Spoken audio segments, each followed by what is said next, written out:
शरीयत को बचाने के लिए। और शरीयत को बचाने के लिए आपको हाथ पैर नहीं मारना है, बस सिर्फ अमल करना। अमल के मैदान में आगे आ जाइए, इंशाअल्लाह कामयाब होंगे। लोग नए तरीके से आप पर इल्जामात लगाते हैं, कैसे दूर करोगे? बहुत बारीक बारीक तहकीक मौजूद है इस्लाम की वहदानियत पर, इस्लाम की सच्चाई पर। नहीं आती हमारे सामने, नहीं बयान किए जाते तो हम भूल जाते। माइकल एच हार्ट, फ्रांस का एक रिपोर्टर माइकल एच हार्ट, उसकी तहकीक है कि इस कायनात का दोनों दीनी और दुनियावी एतबार से अगर कोई कामयाब है, दोनों एतबार से, दुनियावी और दीनी, यानी दुनिया के एतबार से भी कामयाब और दीनी एतबार से भी कामयाब। बल्कि उसने ये कहा है लास्ट में, अगर इस दुनिया में बसने वाले इंसान को दुनिया में भी किसी ने बचाया और आखिरत में भी कोई बचाएगा तो उसका नाम मोहम्मदुर रसूलुल्लाह सल्लल्लाहु अलैहि वसल्लम। कैसे, किस एतबार से, कैसे अल्लाह के नबी ने इस दुनिया के अंदर लोगों को बचाया है, मरने के बाद कैसे बचाएंगे?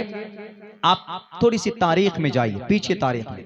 अल्लाह के नबी हमारे आखिरी नबी, इसमें कोई शक नहीं।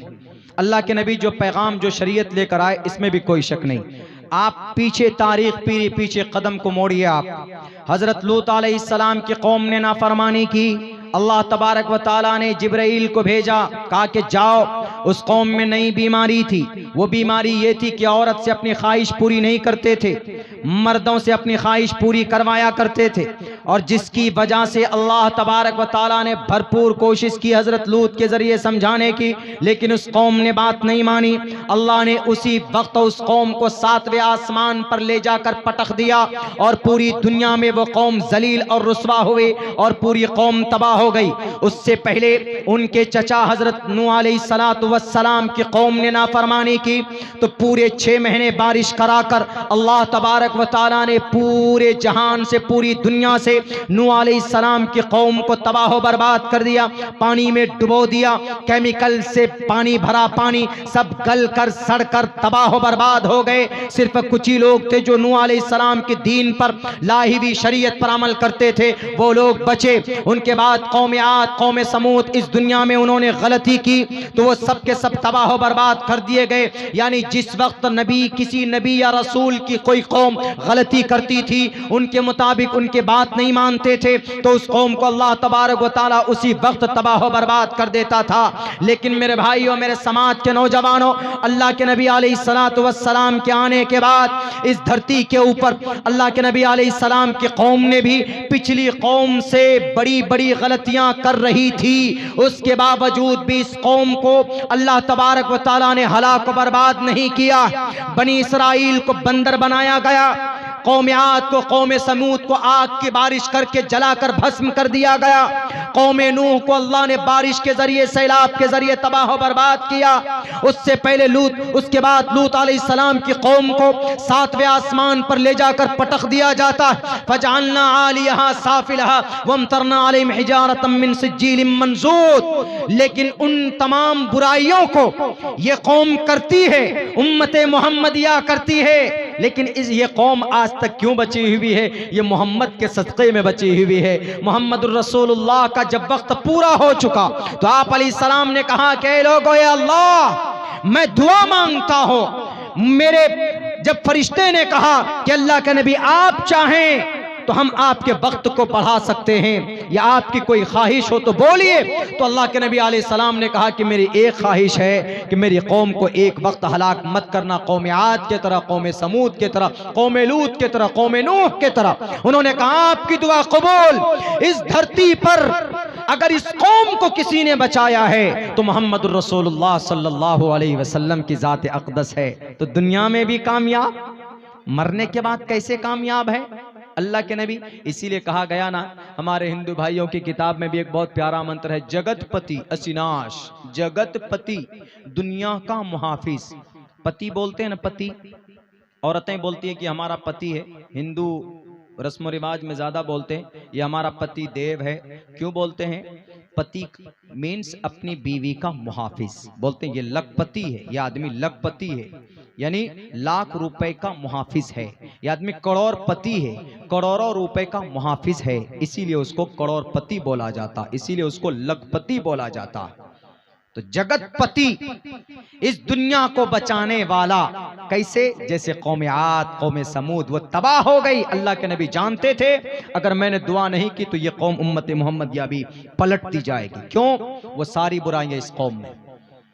कौम आद में, कौम समूद में क्या बुराई, कौम नूह में क्या बुराई थी, कौम लूत में क्या बुराई, कौम लूत में हम जिन्स परस्ती, वो श्रद्धा और आफताब, वो कौमें समझिए कि हम जिन्स परस्ती की एक शक्ल है, लेस्बियन बोलते हैं। इज्जतदार लफ्ज क्या? लेस्बियन है। हम तो लेस्बियन है, मतलब लड़का लड़की से शादी, औरत औरत से शादी, लेस्बियन है। नाम बदल दिया, लेस्बियन कानूनी दर्जा दे दिया गया। इस्लाम कहता है कि यह जायज नहीं है। लेस्बियन नालायक को उल्टे सीधे कानून बना लो और दुनिया के अंदर आने वाली नस्ल को दफन और तबाह बर्बाद कर दो और कहते हो कि हम लेस्बियन।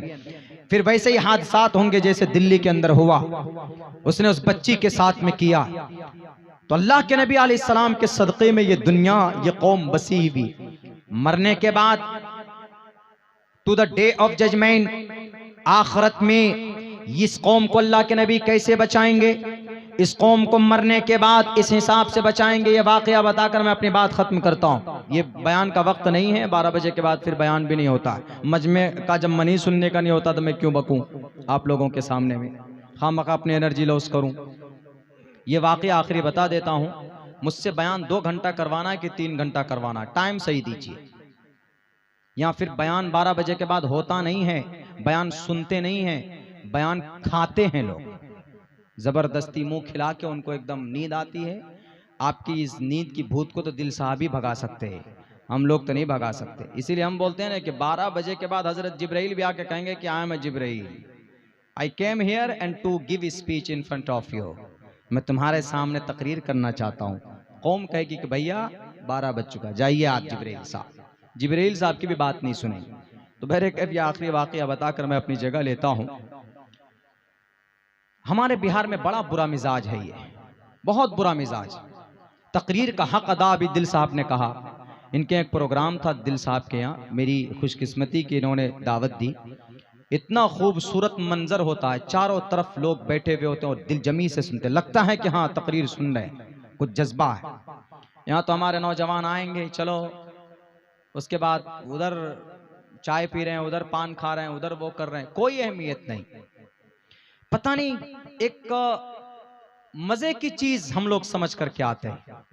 या तो अब्दुल्ला साहब को देखेंगे या दिल खैराबादी साहब को सुन करके आ जाएंगे। इस नियत से तो कभी आते ही नहीं कि भाई इतना अच्छे उन्वान पर, इतने अच्छे टॉपिक पर जलसा हो रहा है तो कुछ सीख करके आएंगे, कुछ सुनकर आएंगे तो अमल करेंगे। ये नियत नहीं होती अब, पहले ये नियतें होती थी, अब नहीं होती ये नियत। मैं लिख करके दे रहा हूं आपको। मैं तो 5 साल से इस फील्ड में हूं, दिल साहब 25 साल से इस फील्ड में है। मैं आपको लिख करके दूं, मेरे ख्याल से 100 में से शायद 2-3 आदमी की नीयत सही होगी कि हाँ कुछ अच्छी बातें सुनने को मिली। मैंने तलाक के आसन का बेहतरीन तरीका आप लोगों को बताया, में से मेरे ख्याल से किसी को भी याद नहीं होगा।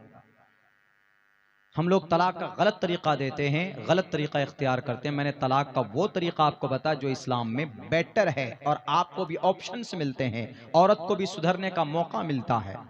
बस एक कान से सुनेंगे, इस कान से निकाल देंगे, नहीं, कोई जरूरत नहीं है ऐसी तकरीर करने से भी और ऐसे तकरीर करवाने से भी और ऐसे तकरीर सुनने से भी। इस नीयत से आइए कि जो कुछ भी सुनेंगे इंशाअल्लाह उस पर अमल करेंगे।